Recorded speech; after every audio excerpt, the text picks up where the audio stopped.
gonna change the world, change the world, change the world, yeah. Welcome to Celebrate Transformation. My name is Sally Colon-Petree, and I'm joined by my amazing co-host, Mr. Tim Storey. Hi, Tim. Sally, you look amazing. Tell me about that outfit we got on today. I just got this shirt actually at a really cute little boutique store that is out here in Santa Clarita. Thank you. Isn't it fun to still shop every once in a while? Yes, it is, but there's not a lot of stores open, so it's like I have to, find the little stores that are the little boutiques. But it's so exciting when they knock on your door and you got some kind of new box. Absolutely. So let me tell you what I'm loving about this show is the feedback. We're getting a lot of good feedback, even on your social media, my social media. People saying, wow, I'm loving the topics, loving the conversation. And so these are conversations that are bringing change. And you're the one that helped us with the idea that you wanted to do a show on transformation. Yeah. And tell us again why that subject was so important to you. I think that, like I was saying before, knowledge is power. And I learned so much in my own transformation. So I had all of these tools now that I wanted to get out. I needed to get them out. I had a lot to say. And I thought a show would be super fun. And who better to do the show with than my own life coach, Mr. Tim Storey, and friend, so we have a lot. It's easy for us to engage. Yes. We know each other so well. So yeah. So I'm loving what we're doing. Today's subject is what? Tell them about today's subject. I'm excited about it because this is right up my power. Yes. Yes. We're going to talk today about dead dreams coming back to life. So we want to help revive your dead dreams. So that's what we're talking about today. Okay. So I'm going to start and then you're going to add in. Okay. Sounds good. All right. So in life, sometimes you have a promise and your promise is your dream. So your dream is a desire that you have. It's an aspiration. Well, why are you so good at talking about this? This is what I've talked about for over 30 years. Yeah. So sometimes you have a promise. The promise brings hope and expectation. So it's like when I was a little kid and my parents said, Timmy, on Saturday, we're going to Disneyland. They should not have told me on Wednesday. Oh, God. I bothered them on Wednesday night. I bothered them Thursday. And I bothered them on Friday. Yeah. Because a promise brings hope and expectation. So what? I love that. So sometimes you have a promise, but then sometimes the promise dies. So there are some promises, that are not asleep. They died. Wow. There's a difference between they're asleep and they're dead. Wow. So there are companies that died. Yeah. Relationships that died. Okay. Hopes that died. Aspirations that died. Now, in my notes, I have this. When something or someone dies, there's usually a grieving period of at least 2 years. So grieving means an inner groaning. It's a groaning on the inside. So watch how powerful this is. So you can have a promise and the promise can die. And then there's a grieving. Now let's talk about this for a second, Sally. Right. Because many times you may have a friend and we're like, come on, we're having a good time. Right. They almost can't go there. Yeah. But we don't know what they've been going through. Maybe something died on their inside. It could have been a relationship. Right. It could be a challenge with one of their children. Right? Yeah, absolutely. All right. So there's that grieving and groaning process. So you have a promise dies. You have a grieving. But the great thing about the things of God is that it's not over until God says it's over. Because God resurrects dreams. Thank God for that. Yes. So when I was teaching on that, what did you like about that talk just now? One thing that sparked me right away is when you were talking about grieving and then your dream dying, right?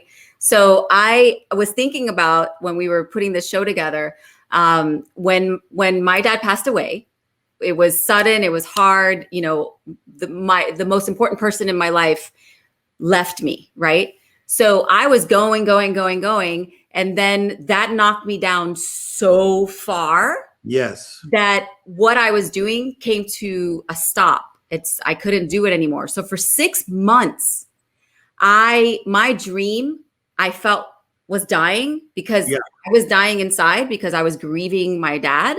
Mm-hmm. And I had to figure out, how do I get out of this? Because I'm still a mom. I still got to make money. I got to keep it moving. So it took me 6 months to kind of come out of the hole. But then a dream came alive inside of me, what the devil meant for bad, God will turn it around for good. And even though it was horrible, worst thing I think that I've ever gone through, losing my dad, God turned it around and made it for good. And that's really when I decided to start life coaching. And I think a lot of it had to do with the struggles my dad had with depression and stress and, anxiety. Yeah. And that's what brought it alive inside of me is I'm going to be a life coach. That's where God is leading me now. Yeah. So what Sally is saying is so real and so real to her. Yeah. Her father was and is an excellent man because our life is eternal. Right. And I also like the fact that you were willing to go through the grieving process. Yeah. Which you still are going through the grieving process. Absolutely. But in the midst of the grieving process, you are still living your life. So if I could just say this, watch how powerful this is. I have in my notes, there are two things you're going through at one time. One is recovery. The second is discovery. I love that. Recovery is recovering from past pain and hurts and even things that have died. Mm-hmm. Discovery is the new things that are taking place. Now, if you stay in that place of grieving and just sit down in that spot, guess what? You would not be able to be present for your daughters. Right. You wouldn't be able to be present for the movies you're working on, the documentaries you're working on, humanitarian things you do. So that's why it's so important to realize I may have this recovery zone, which is grieving because things died, but I also have the discovery zone that there are new things happening. Right. Pay attention to the new. His mercies are new. The word new means never been done before. Right. I love that so much. And then, also, I think a lot of times, because we're talking about dreams and goals, I think a lot of times people go from here, which is like, I have an idea, to here, and they miss all the steps in between. Right. Yeah. So I'm going to give some steps because I think it's important for people to understand. These are some of the steps I took before I did my documentary, when I chose to do life coaching, and about this, but identifying your goal. You have to identify the goal, right? What is it that you want to do? List the benefits of the goal. So is this going to help your family? Is this going to help you? Like, why are you doing it? And then you got to list the obstacles, like what are the obstacles? Is it money? Do you need money for this goal? And then you list your knowledge and skills. What are your knowledge and skills? Because you don't want to go into a situation where you have no idea what you're doing. And then, you're almost setting yourself up for failure a little bit. And then your plan of action. And that I feel like when you're on the steps, that I feel is when a lot of people lose their, excitement for the goal because it's called WORK. You actually have to work, right? And then you have to set your deadlines. If you don't set a deadline, this is when I want to do it by, then a lot of times that's another reason why people get discouraged and end up not doing it. So for me, when I decided to be a life coach, it was going to cost me some money. I said, you know what, I'm going to put it on my credit card for now and I'll pay for it later when I'm a successful life coach and I've already paid it off. So we're good, but there's certain things that you can go, oh, it's going to cost too much money. Forget it, I'm not going to do it. There's these little things that will discourage you to do it. So those steps that I gave you, you can go from here to here and be successful. Okay. I've been life coaching for a long time. That was phenomenal. If you see me reach for paper and start writing down your stuff. Is that what you were doing? You were writing down my stuff? I wasn't filing my nails, miss. You could have all of that because you know what? I've learned so much from you. So I feel honored. Wow. I feel honored that you wrote anything down. Let me tell you some of the really good parts of that I loved. Number one, you talked about how you have to see the obstacles will come. Absolutely. So go there a little deeper because most people are not making room for Right. that. Yes. Obstacles are going to come. Like when you're doing a documentary, 'cause she does really amazing documentaries. Now, Thank you. so you have to have a budget. Yeah. And you got to see, how am I going to raise the money? Right. Who's going to be a part of that? Yeah. You have things that fall through, people that fall through, people that flake. Tell me about the obstacles of even doing a documentary. Just go there for a minute. You know what? I think some of my greatest obstacles was raising the money. And there was times, because it took me 3.5 years to do it. There was times that I had to pause for 6 months to raise more money to continue going, because I had to pay my assistant. I had to pay my camera guys. I had to pay my editor, my music, supervisor. So there was times that I was like, what am I doing? Trust me. I had those moments where I was like, what am I doing? I have 2 small kids. At the time, I think they were like 7 and 8. I have a husband, I have to be a mom. I'm traveling to Africa. Like, this is crazy. But I'm telling you, Tim, wow, I set my mind to it. And I said, no, nothing is going to keep me from doing this documentary. And man, the feeling when you get something done, because it's easy to start something. It's a lot harder to finish. Yes. The feeling when you finish is like, you can't buy that feeling. Okay. So here, this is Sally Colon-Petree, Tim Storey. This is Jesus Daily, as you know, and this is a great program on transforming your life. And so Sally and I are talking about when a dream dies, what happens. Sometimes you have the promise dies, then you grieve, but we're having action steps. Sally is bringing some power.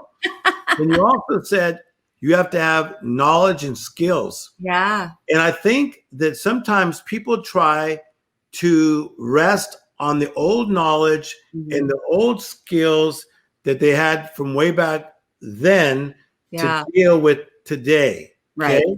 Right. So help us with that, because you're like Mrs. Class Taker. Guys, just so you know, I've known her for many, many years, over 20 years. Yeah. If she doesn't know something, she will take a seminar. Oh, okay? I will. Oh, so I will. Talk about why the importance of the knowledge and skills. Here's the beautiful thing. We have Google.com. Okay. Back in the day, 20 years ago, I don't know when we finally got Google.com or, one of those. But back, now there is no excuse for you to live your dream. There's none, because we have all the information right here, right on our fingertips. Type up anything you want to do. You can gain knowledge with YouTube videos. You don't even have to go to a class anymore. My classes now that I'm taking, my Boundaries 2, I'm doing at home on Zoom. It's amazing. So there's podcasts, an incredible podcast. I'm loving what you're saying. So true. Here's the other thing. And Gary Vee says it the best. You can really reach anybody now. You can DM people. If there's an executive at Paramount, let's say that you want to be whatever it is, an actress or whatever you want to be, you can actually reach. That is the truth. I mean, so there really is no excuse for you not to live your dream or to bring. She's telling you that if your dream has died, and you're challenged in an area, you can get knowledge and skills, that empower you, to rise up again. Now, let me tell you where I wish there was Google when we were kids. You ready for this story? So my mother is Spanish. Yes, I love your mom. I don't know where she got this, but she somehow thought that if somebody got burned, that you put butter on it and it would heal the burn. Okay. So my brother burned himself. Somehow he leaned into something and he burned his arm, not terribly, but he burned himself. So my mother in Spanish started talking and she went to the refrigerator and told my brother, to keep quiet, which is like, cállate la boca. Cállate. Yeah. So she went to the refrigerator because and she's like, shut up in Spanish, cállate. So she gets this butter. She starts putting it on him. Really? He started screaming. Now watch. She goes, it's gonna heal it. Okay, now, so this is a true story. Yes. About 5 years ago, I thought, just for fun, I'm going to Google this. Yeah. And so So what I found out, it's kind of an old wives' tale that if you put butter on a burn, it's going to heal it. Well, actually, it causes infection. Oh, it does? It's not good. No. Yeah. So my mother was like, "So you're burned." Don't put butter on it. Oh my Is God. this so powerful? Well, that's the same mother that if you coughed, you got Vicks. Vicks. That's if you right. sneezed, you got Vicks. That's right. Or warm 7-Up was the other one. That's like warm 7-Up. I don't know about the warm 7-Up. Tell us about that. Warm 7-Up. My grandma's we're sick. You don't feel good. Your stomach hurts. Warm 7-Up. That was the cure for everything. That and Vicks, which is hilarious. You said that. Now, was she from Puerto Rico? Puerto Rico. That's where it's so hot there. That's all they had was warm 7-Up. That's right. Otherwise, it would have been cold 7-Up. That's right. But cold 7-Up doesn't work as good. I don't know why. Okay, so I like what you're doing here. Watch. Yeah. So you talk about knowledge and skills. We're talking about if your dream dies, yes, how to get back up, right? Absolutely. Okay, because here's the deal. You cannot get to your destination, because we're still talking about transformation every week. Right. If you don't understand the steps she just talked to you about. Now, one of them is taking a plan of action, having a plan of action. Yes. When you feel under, watch what I do with this one. So many people watching right now, you feel under, I feel under the weight of. Sally is saying you need to still get up. Yes. And make a plan of action. Even in the pain. Yes. Even in the pain, make a plan. Absolutely. And tell us about that. Come on, tell me. No, and I said that's where you lose a lot of people, because it's a lot of work. You know, when you I switched my career. It could be scary. I'm like, I don't know how to life coach, but I know I have the knowledge of my own transformation. So I knew I had it in me, you know, and then I have amazing mentors like you, and I have a couple other people that are life coaches, you know, so always find someone that's in the field. That helps a lot, and meet with them, buy them lunch. Say, hey, can I come meet with you? I'll buy you lunch, and take an hour's worth of their knowledge. Like that's another step I'll throw in there, you know, get with the people that are doing what you want to do and that are successful in that. Okay, so can I add to one of your steps? Do you mind? Go for it. I'm going to write it down. Life coach to the stars, Sally Colon-Petree. Can I add to your notes?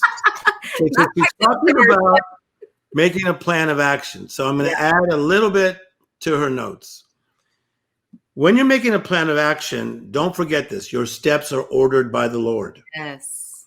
So it's very important not to get hit by something. Now you're overwhelmed. Yes. Don't make big decisions from a down place. Yes. I'm stealing that. Come on, Tim Storey. I'm stealing that like I got my pencil. Okay. Don't make big decisions from a down place. Yes. You gotta come up here. Yes. And get the wisdom of God, because your steps are ordered by the Lord. That's one thing I like about you. Okay.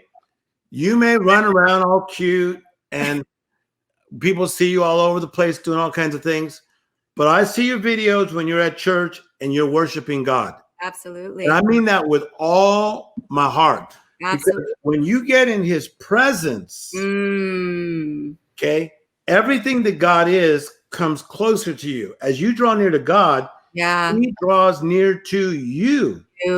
And as he draws near to you, one thing that he is the way maker. Yes. How good is this? Come on. I love that. When I wear my army colors, I am on. You do have your army shirt on. God is a way maker. He really is. When you tap into the way maker, the way maker comes near you and close to you, and he will show you how to make a way where there was no way. Some of you are watching today and you have an illness, you're down, you're not feeling good, bad things at the job. God is making a way where there was no way. Gosh, I love that so much.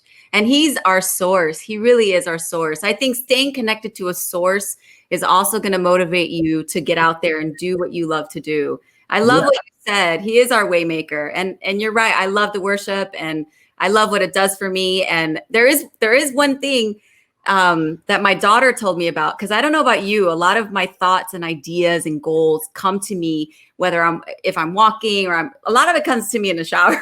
I don't know if that's bad. I'm sorry, but it's true. So my daughter, Bella's like, because I get so frustrated because I'm like, I forgot what I was thinking about. She goes, Mom, there's this notebook that you could put in the shower and there's a pencil that comes with it. It's kind of waterproof. No, I didn't know this. Yes. So it's on Amazon. I don't know what it's called right now, but you can look it up. I think it's like a shower notebook or something. So that's something, because we have all these ideas and sometimes we forget and then we miss it. Yes. So that's a good little tool, I guess. It's called the Sally Colon-Petree shower notebook. I wish I would have created it. Don't doubt it. Believe me, people that are watching, she's doing a lot of projects. That may be one of them. Yeah. Okay, but I'm loving this idea. Plan of action. Yes. Okay. And then give your last point right after plan of action. Do you have deadline? You have to create a deadline. Bring more of that. Because listen, I had a deadline for school. I said in 6 months, I want to be a life coach. 6 months. You can go a year at this school. You can go 8 months or 8 weeks at this school. But I was like, I'm going to give myself 6 months because I don't want to rush through it. So I did. And I set my goal. And that's what you have to do. You have to set a deadline because then you hold yourself accountable. Write it down on a paper, what your deadline is. Write it on your big calendar. I have a big calendar on my wall in my bedroom. And I wrote graduate. Yeah. And I'm looking at that every day. So deadline, set a deadline. You're so good. I'm just writing notes like I'm writing notes like I've never done this before. I love that. Oh, I love it. Okay, so Sally, we got some great things going on. Yes. And how can the people connect with us? Let's not talk about what I do. I want to talk about what you do first and just keep it there on this show. Mm-hmm. Sally Colon-Petree, you're making time to life coach people, but you cannot coach many because of your schedule. Okay. Yeah. When you coach them, give me one or two things you're going to be coaching them about. So I think the biggest thing, and I actually have a tattoo about it, is I'm coaching people to get to know themselves. Okay. So my ultimate goal when I start with somebody is to get here of meeting themselves for the first time. Yes. A lot of people don't really know themselves, right? Okay. And so my goal is to help transform their lives, to help them get to a place of self-love and just appreciating themselves, being grateful for themselves, getting to know themselves. So transforming to a place where they can get to know themselves. I love it. And you're getting results. She works with a lot of people in the entertainment industry, but she also works with people from all walks of life. Absolutely. So all the information is below. Coach with Sally Colon-Petree. Yes. And then if they want to have a prayer request or if they need prayer, how can they get in touch with us? So the best thing probably is to comment below because we see every single comment that comes through, we look at, and we do pray for you. And if you have something that's a little bit more private, you can DM us on our Facebook page or Jesus Daily, and they'll give us the message. But yeah, please, we're happy to pray for you guys. Anything you're going through.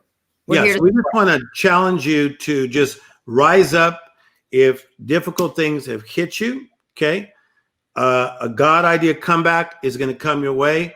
And a God idea comeback is three things. It is God breathed, God inspired, and God endorsed. Love that. And God will breathe in you, the ruach of God, the breath of God in the Hebrew, ruach. He'll breathe in you, he'll inspire you, and then he'll endorse you. If God be for you, who could be against you? This is Tim Storey, Sally Colon-Petree, wishing you a great weekend, right? Yes, and make sure you guys watch this again and rewind for all the great tips we gave you today. And tell your friends, share if you care. And make sure next week, give us lots of emojis. Tim likes those emojis. 10 emojis. 10 emojis. See you next time. Life is good. Bye-bye. I'm gonna change the world.